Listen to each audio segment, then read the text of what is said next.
Hi. If I told you that pies and a breeze could help you with your well-being, would you give it a try? Well, I'm here to tell you about what the acronym PIES stands for. And there's an app called Breeze that I have used for quite some time, I think almost over a year.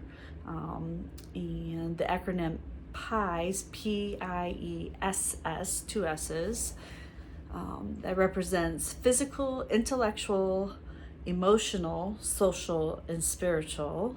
I had a therapist once, I think it was like October or November, share with me this concept of planning what type of things I could do in each of those categories that would contribute to my well-being.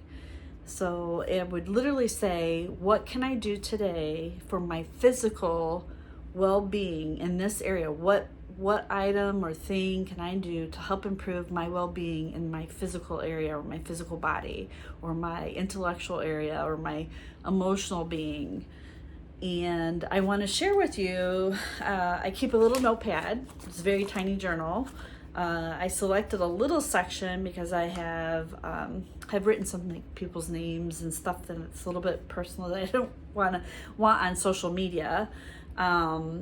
But just to give you an example, I don't know, it's kind of like backwards, but I'll try to take a picture of it and post it. But like January 28th, I just simply write PIES down, P-I-E-S-S. I had written for physical, stretch and shower, like a long hot shower is what I wrote. And then under intellectual, practice crochet. Under the emotional part, I had written journal, and I'm not a big journal person. I have tried in the past, and this year I have really tried to focus on doing things with prompts, and that seems to be helpful. So I like the journal prompts. And then under social, I was working on a baptism speech, and that was important to me. And that would make me feel better from a social aspect. And when it says social can be anything from texting someone, making a phone call, visiting with a friend, working on something that may be a social outlet. And that speech was in preparation for a very big social event. So I felt that it was very appropriate to put it into that bucket. And then under my spiritual, I put BOM, which is Book of Mormon. And often you'll see things like in that category, conferences, videotapes of conferences, music that is spiritual in nature, articles, whatever your spiritual, and I call it your universal power, whatever it is that you draw from. I think that's a good category for everybody to have.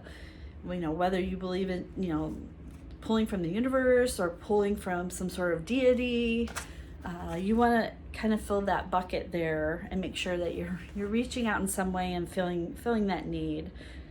And my therapist had me work on this, and like I said, I think I had started, actually it was September. Started my first journal was September 15th, and it was so basic. It was physical was a bath, intellectual was reading, emotional was mapping, and I was mapping out some things that had to do with, it was emotional mapping.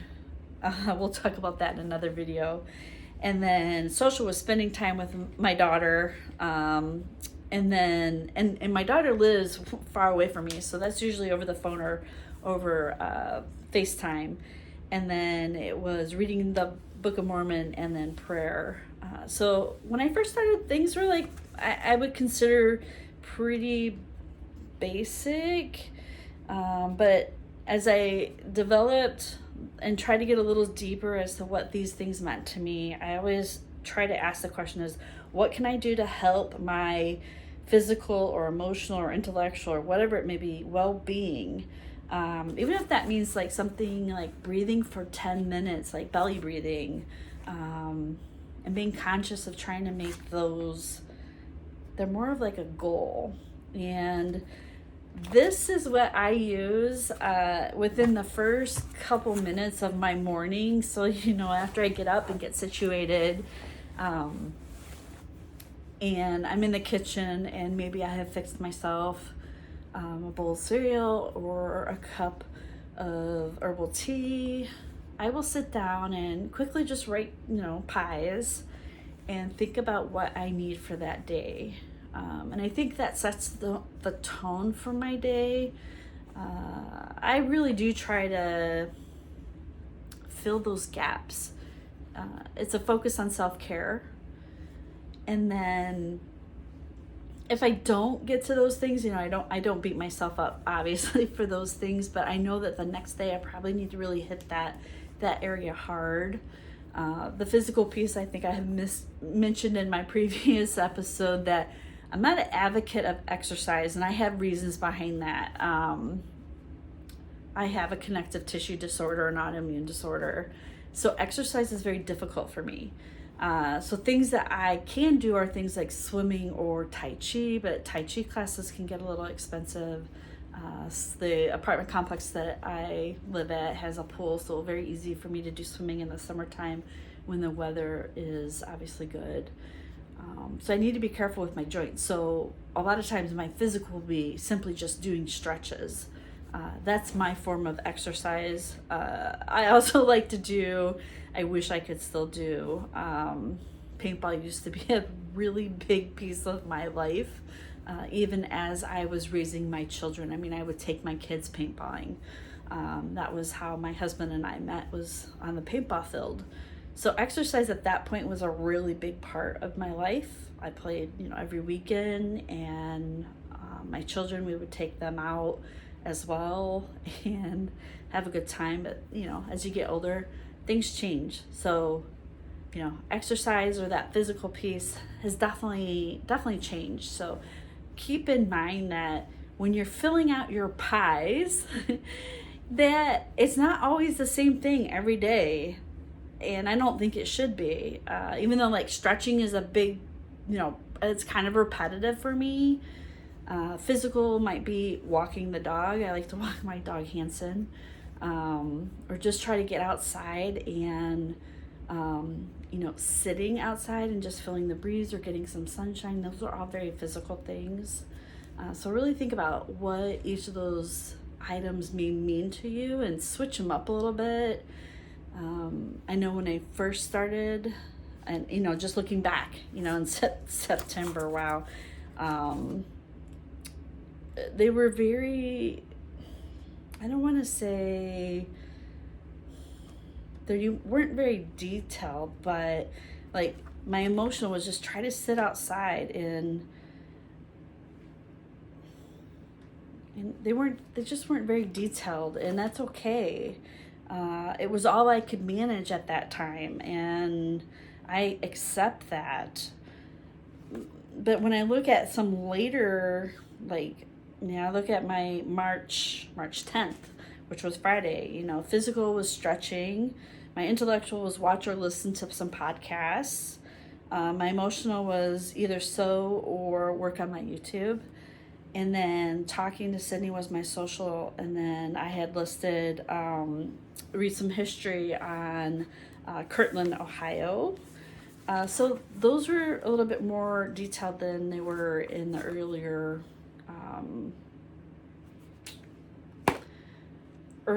or beginning steps of this.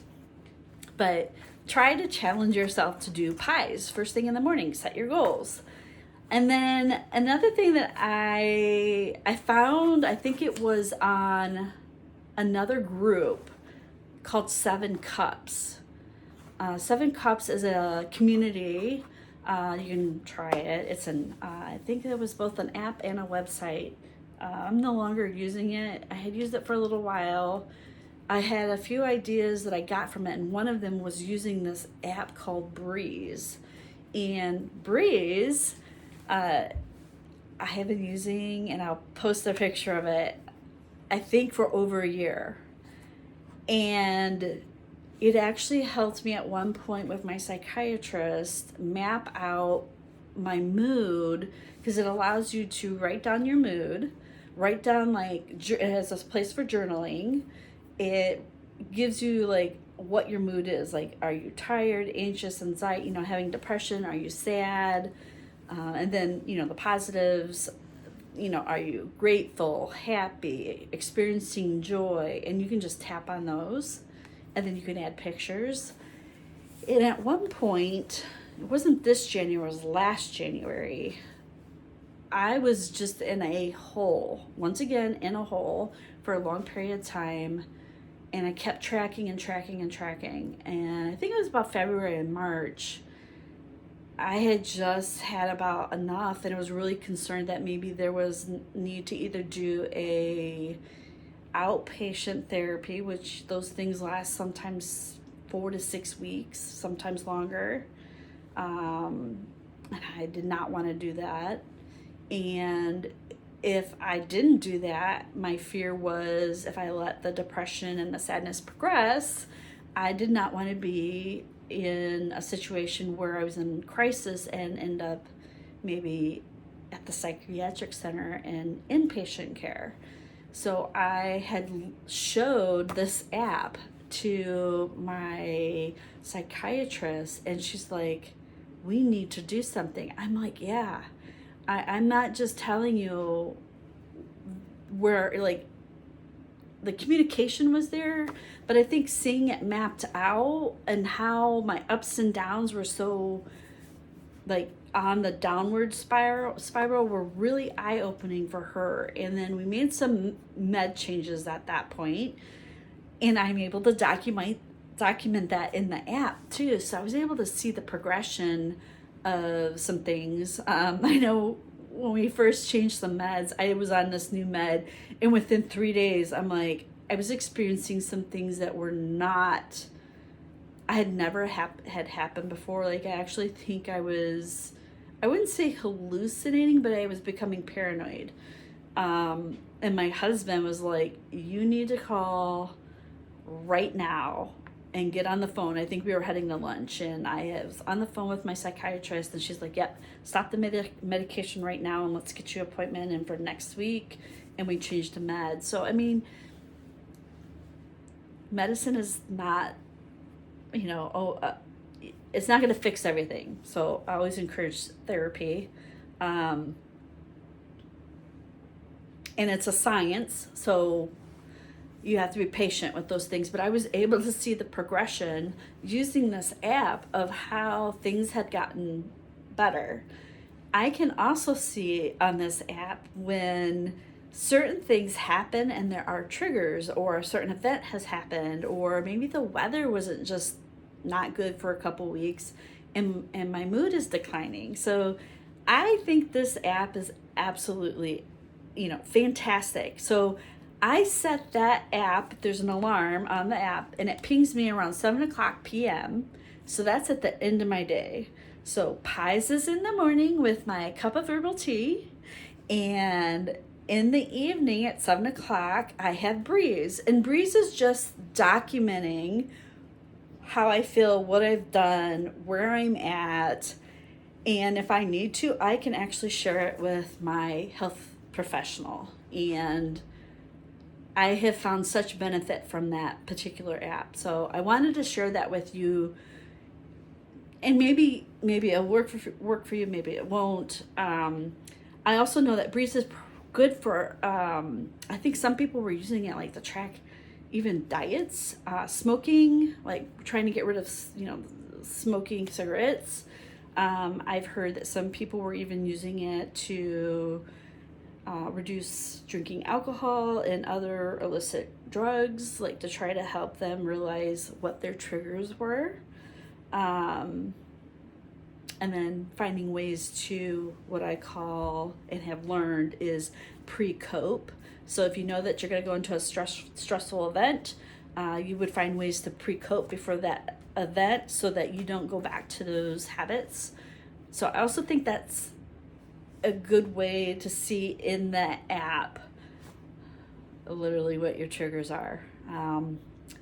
So I would encourage you to take a peek of Breeze, Breeze, and I will post it in the corner here, and I will put it down in the description.